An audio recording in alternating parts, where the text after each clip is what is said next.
I'm John Delury, professor at Yonsei University here in Seoul, South Korea. We all know how China's rise is transforming the world, from the value of the euro to climate change, literally all over the planet. What's unique about this MOOC is it allows you to take a look at China from right up close, from the perspective here of its borders on the Korean Peninsula.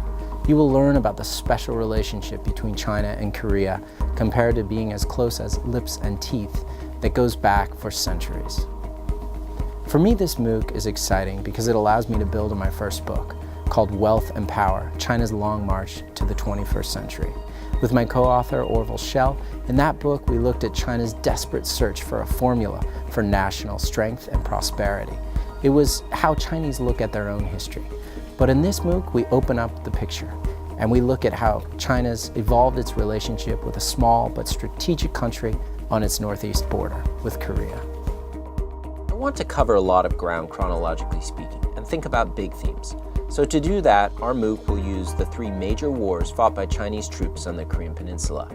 We'll start with a massive conflict in the 1590s known as the Imjin War, when Japan invaded Korea and pushed all the way up north before being beaten back by combined Sino-Korean forces.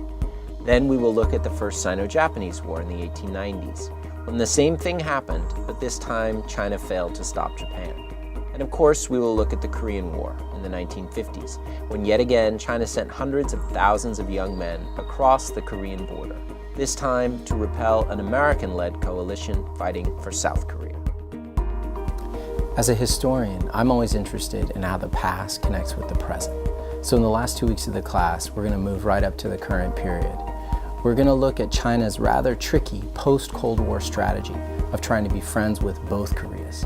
And we're going to finish with a look at the current leaders, at Xi Jinping, Park Geun-hye, and Kim Jong-un, and their pretty remarkable family backgrounds.